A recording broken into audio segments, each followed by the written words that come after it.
So, ngayon, ito na ang ating laswahin.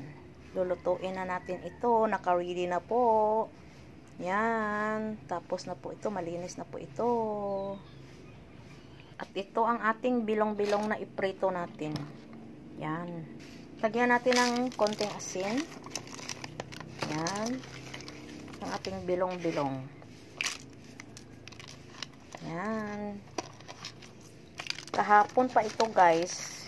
Yung kalahati nito, pinrito ko kahapon. Yung kalahati naman ngayon. Yan. Okay na po ito. Pinasok ko lang po ito sa ref. Yan. So, ano na tayo? Prito na tayo. Yan. Hintayin natin mainit yung kalaha. Lagyan natin ng mantika. Ito, nilagyan ko na ng mantika. So, mainit na ang ating mantika. Pwede na natin i-ano ang ating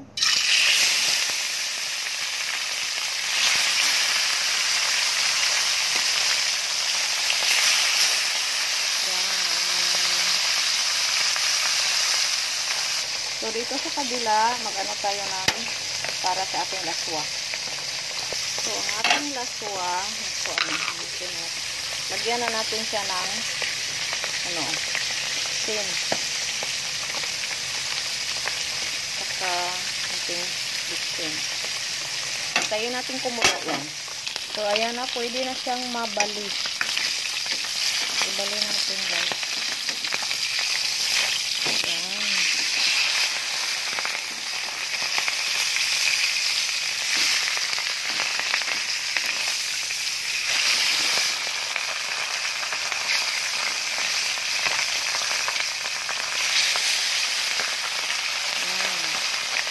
Ito na mga nakakristeng-kriste po.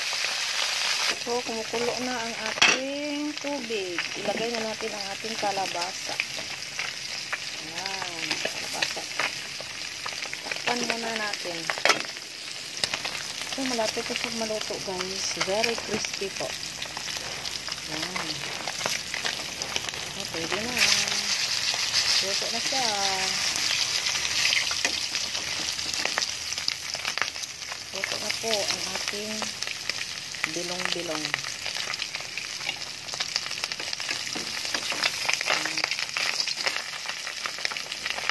So, ngayon, ang ating na namang okra. Yan. Ngayon natin ang ating okra. Yan, para na sa ating laswa. Yan, takpan natin. So, ngayon, yan na natin ang ating tanglad at saka ang ating saluyot. Yan. Yan ang ating saluyot, guys. Yan. Yan ang ating saluyot. Nalunod na. Tapos na ang ating laswa. Yan. Guy na po ang ating laswa. Simpleng laswa lang po ito, guys. Simpleng laswa. Yan. Simpleng laswa na masustansya. Yan. Ito po. So, tikman natin. Yummy. Sarap ng sabaw at saka ang bango ng lemongrass ang ating tanglad. Green na green pa, guys. Mas gusto ko kasi yung laswa na green pa. Hindi malanta yung hindi ba malata ang dahon. Yan. Sarap ng laswa natin, guys. Ito po, simpleng lutong bahay. Lutong pang probinsya po ito, guys. Ito po palagi ang ulam natin dito sa probinsya, guys. Nako. Palagi tayong maggulay araw-araw. Healthy po ito.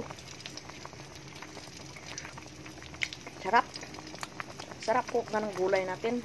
Okay na to. Tama na. Tapos na. So, tapos na ang ating laswa. So, hahanguin na natin ito. Yan. Thank you for watching, guys. Bye-bye.